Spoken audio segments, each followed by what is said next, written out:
Brigade साहब अस्सलाम वालेकुम, thank you very much for joining us. सबसे पहले तो ज़ाहिर है बड़ा खुशी का लम्हा है कि इस्लामाबाद इन मुज़ाकरात को होस्ट कर रहा होगा।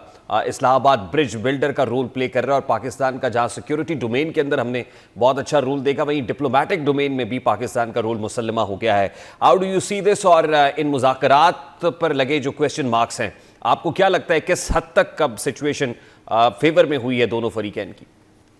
देखिए ध्यान, सबसे बड़ी तो बात यह है कि इस वक्त पाकिस्तान दुनिया में, पाकिस्तान का फोकस जो दुनिया का फोकस पाकिस्तान के ऊपर है और दुनिया के सरबराह मुमलिकत जो हैं वो फील्ड मार्शल रियाज मुनीर को, प्राइम मिनिस्टर को रिंग कर रहे हैं, मुबारकबाद दे रहे हैं, शुक्रिया अदा कर रहे हैं कि आपने दुनिया को एक तबाही के दहाने से, बिल्कुल एन तबाही के दहाने से वापस लेकर आ गए।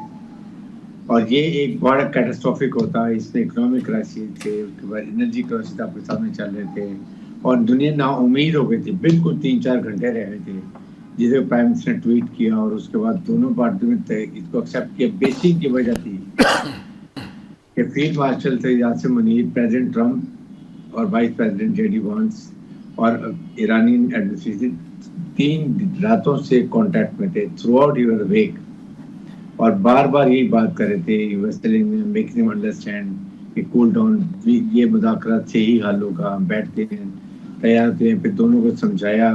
फिर आपने देखा कि इजराइल ने कितना स्पॉइलर जो मारा, उसने एक दिन पहले जाके एक ईरान की सेंसिटिव जगह पर अटैक कर दिया। फिर ईरान ने पेट्रोकेमिकल, उनका हब है ये इसका पेट्रोल का, वहां जाके कर दिया। फिर पाकिस्तान दोनों को समझाया, कूल डाउन किया और फाइनली फिर ये उनका, because this shows lot of trust.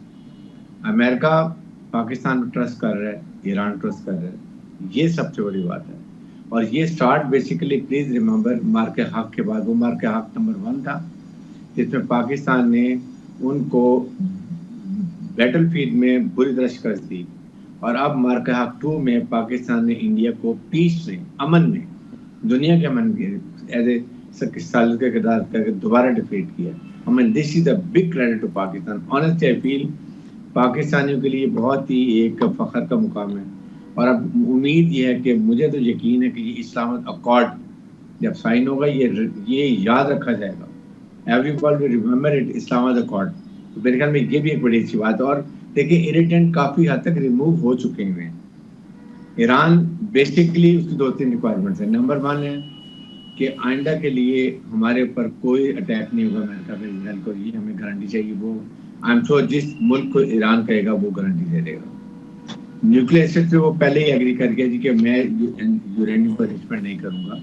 460 Iraq के लोग को जहाँ कहे मैं रखवा देता हूँ, चाहे वो चाइना चला जाए, रशिया चला जाए, जहाँ ईरान कंफर्टेबल फील करता है। और 2.5 ग्रेड जो होता है वो एक आम हर एक अलाउड IAEA की तरफ से, जो आप एनर्जी के लिए और मेडिकल के लिए इस्तेमाल करते हैं, वो ओपन इन्फेक्शन होगा। अगर ये हो जाता है फिर उसकी सेकंड के लिए आप मेरे पर इकोनॉमिक सैंक्शन उठा लें, that is very justified. Iran भी कहते हैं। अमेरिका के थर्ड ये है कि straight of Hormuz, I mean that is, देखिए इतना नुकसान ईरान का होगा, वॉर रेपरेशन ईरान मांग रहा है, तो बेस्ट वे कि वो यहाँ पर टैक्स लगाए और वो आराम से इसको मॉनिटर करे। ट्रैफिक फ्लो भी नहीं रोकेगा, बिल्कुल चलती रहेगी, लेकिन